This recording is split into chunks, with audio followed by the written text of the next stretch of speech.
What's going on, Conquistadors? It is Scotty the Chunky Spaniard. Welcome back to Round Like Me, the channel where we talk about a lot of well-rounded things. And I had to enunciate that because I messed it up like 3 times before that. The power of editing. So today, it is Sunday, which means it is Storytime Sunday. And for this Storytime Sunday, we are going to go with a crowd favorite. It's one that I told a few of my classes this week. I feel like it's better in person. Even the last Storytime Sunday where I clotheslined a kindergartner, this one I think is just better in person. But I wanted to share it with all of you. So, welcome to the Sunday where we're going to talk about the Dead Squirrel Story. If you've ever been in one of my classes, this is like the #1 story that everybody remembers, is the Dead Squirrel Story. And in the thumbnail you saw that I had my dead squirrel. This is not a squirrel, I think it's a monkey, but I don't know many people that have a stuffed squirrel animal toy. So if you do, congratulations, but if you don't, you use what you got. And this is what my kids had in their rooms. And for this story time, I'm going to tell it in the form that I tell it in class. I'm going to keep it true to where this story was, I don't know if I wouldn't say brought to life. This story is a true story, but it's the students that gave this story traction, the students that really inspired me to keep on telling my stories and to keep on sharing who I was and everything that I've been through. And so I'm going to keep it true to that. And with that, I've got my whiteboard markers, eraser, and I even brought home a little whiteboard so I could do a little drawing for you guys on this Storytime Sunday. So let's just start the story. Page 1, turn in the page, here we go. This story takes place in Laguna Niguel, California, in the exact same story, in the exact same house, but I'll throw another picture of that up so you guys can see that house. It was located in a cul-de-sac. It's the same neighborhood where I clotheslined the kindergartner, and I used to have to walk to the bus. If you've ever been to Orange County, or Mission Viejo, Laguna Niguel, San Juan Capistrano is just a little lower. I mean, they're all like right next to each other. So if you're now, Ladera Ranch, I guess, is a place now down there. I haven't lived down there in a long time, but it used to be like Irvine, Lake Forest, kind of El Toro. Then you'd get to Mission Viejo and Laguna Niguel, and they were kind of split apart by the 5. And San Juan Capistrano, then you're getting into like Dana Point, Capo Beach, San Clemente. It's all that, but there's a lot of hills, a lot of hills. And I would have to walk down this little hill that we used to have a lot of fun on with our skateboards, and past another cul-de-sac, and then all the way to my bus stop. So, and behind our houses, I'll throw up a picture of my house again. You can see, I'll throw it full screen and keep talking so you can hear. But if you look behind the house, yeah, there's a creepy ghost hanging from the house that was kind of diagonal behind us. They also had a pet raccoon named Bandit, and they had a doggy door in the 2nd story where Bandit could walk across the fence and jump into the house through that doggy door that was built into the 2nd story. Yeah, they had a pet raccoon. But if you look behind my house, you see this hill of just shrubbery and greenery and plantery, I guess you would say. And every week, because of homeowners association dues, the gardeners would come and, you know, trim that up, clean it up, all that kind of stuff. This plays into the story later on. So one day I'm walking home from school and I see a dead squirrel in the road. Now I think my mom would always walk me to the bus stop, but then she wouldn't walk me home. Like, she wouldn't pick me up in the afternoon because I had my little sister and that kind of thing. So she was watching my little sister, and I would walk home. Not a big deal back then, especially back then, in the 80s. And so I would walk home, and this one day I'm walking home and there's a dead squirrel in the road. So if I zoom in on the street, you can see that I've drawn the little sidewalk. It's not, obviously, it's drawn very quickly. This is how I tell it in class.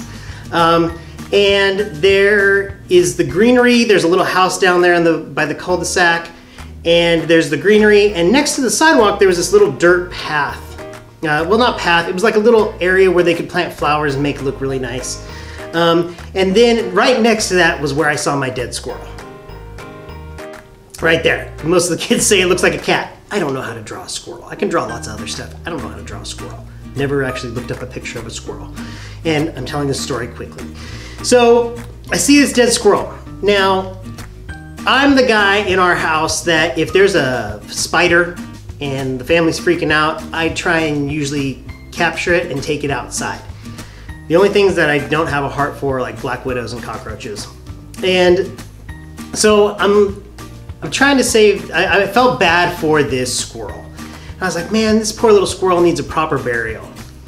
And across the street, there was this little kind of like service road that you could go down behind the houses. So I ran across the street to look for these sticks. Just something I could move, because I knew you don't touch a dead squirrel.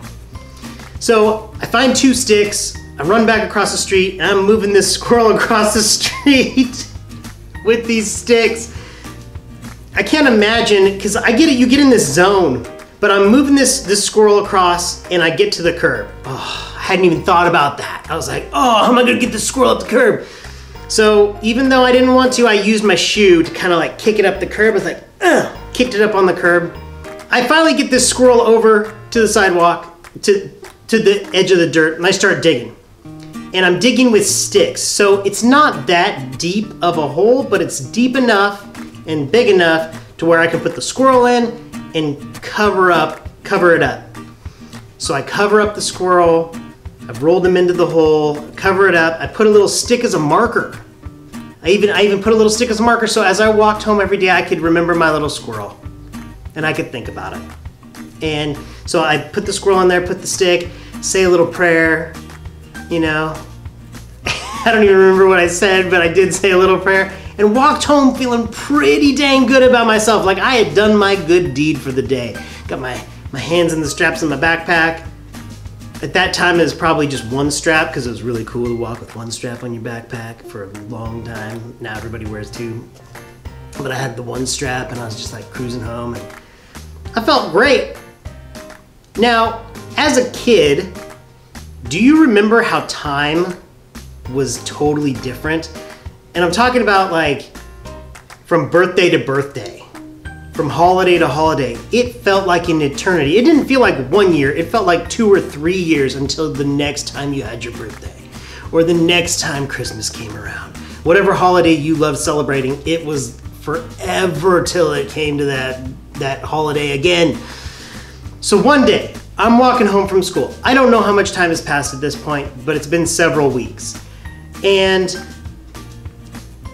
the idea pops into my head. All of a sudden the squirrel comes back to my mind and this idea pops into my head of, oh my gosh, how cool would it be if I took a squirrel skeleton to school? I mean, even if I could just find his skull and I pull that thing. You have these visions of, you know, grandeur. You're just like, oh, this is gonna be, you just dream about like, you pull a squirrel skeleton out of your backpack and you're like, whoa. Everybody's like, oh my gosh. Either they're freaking out or they think it's awesome. Either way is totally cool. So I think to myself, not what a wonderful world, but I'm gonna dig up my squirrel. I've seen Indiana Jones. I know how this works. I'm gonna do some archaeological digging.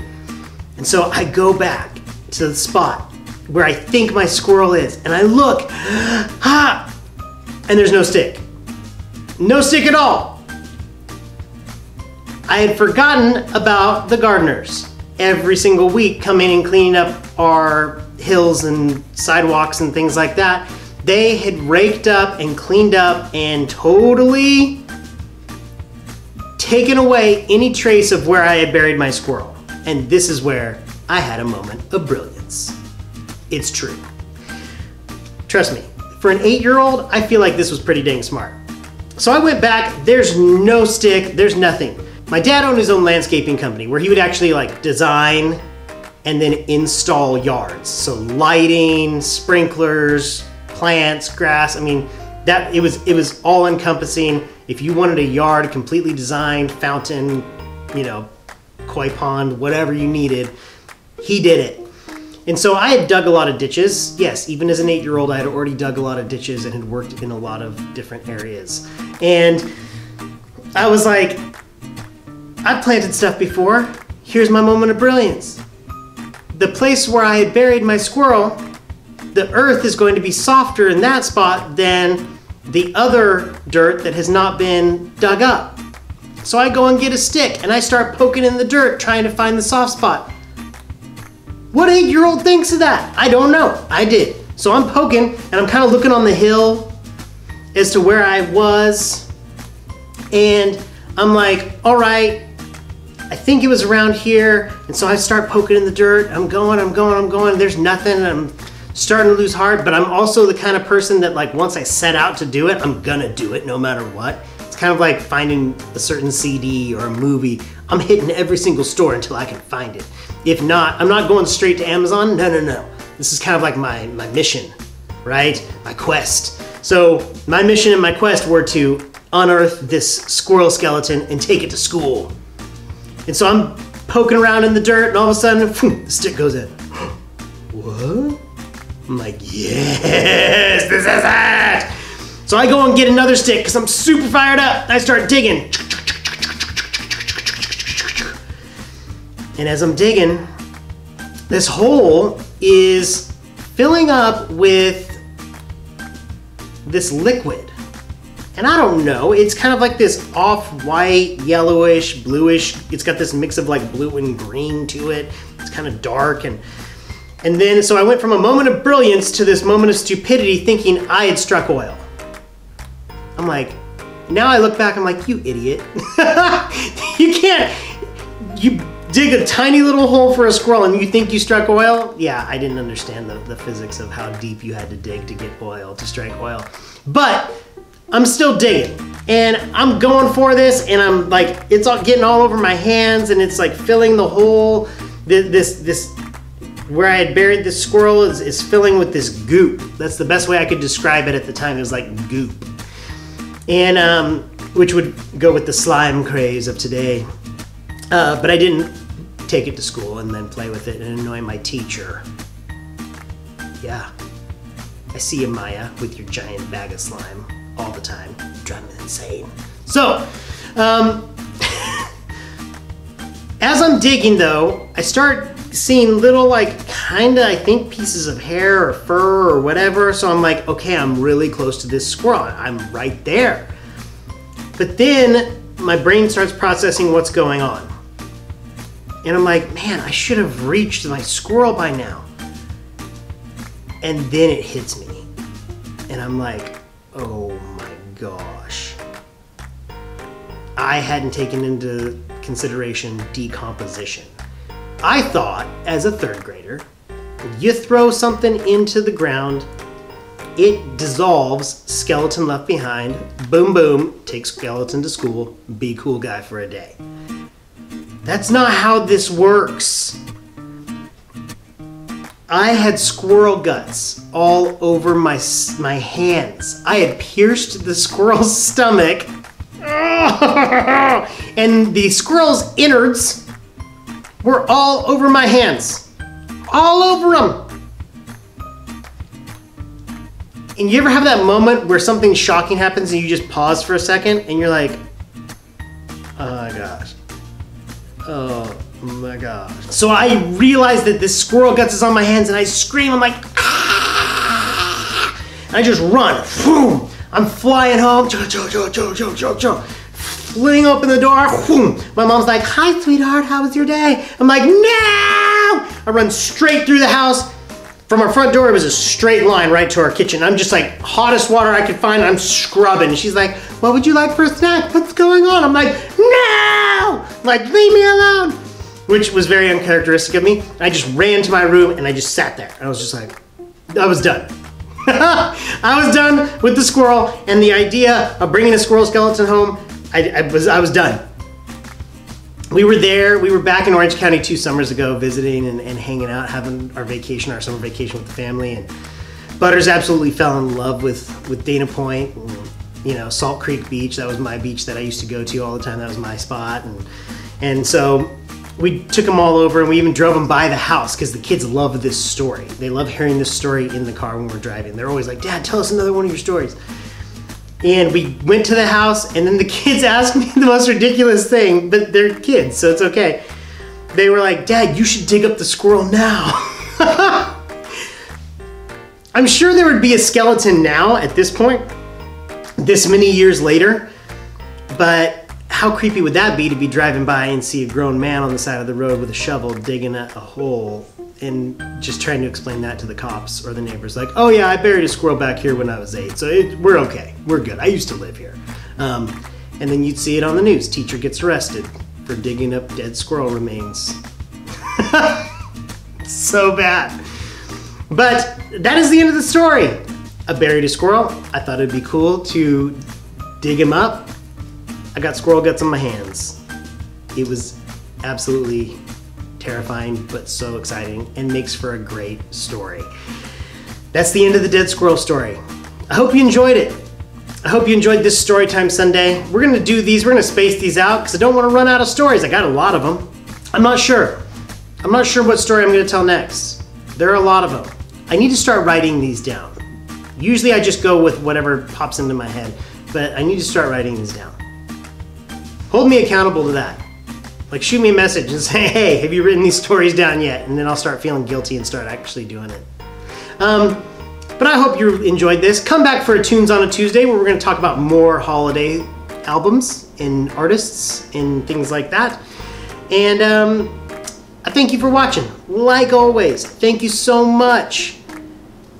Make sure you like and subscribe. I know I hate reminding people of that. It feels... I don't like to ask for help for anything. I really don't. You can ask my coworkers, people I've worked with in the past, even my wife. I really don't like to ask for help with anything. And that's one of my downfalls. But please like and subscribe if you haven't already. If you have, thank you so much. And thanks for coming back. Remember, conquistadors, be a better person tomorrow than you were today, because there is always room for improvement. And if you're thinking of burying a squirrel and then digging it up to show off the squirrel gut bones to your friends, don't. It's gross. I can still see it. Oh, I can still see it in my mind, in this little pit of earth. The goop that was filling it. Oh, oh my gosh, it is so gross. I can still see it. Don't do it. So learn from me, everyone. That's why I tell these stories. Learn from my stupidity. And don't do it. Okay? I'll see you next time on Round Like Me for a Tunes on a Tuesday. Have a great rest of your weekend. Take care. Be good people. I'll see you later. Bye.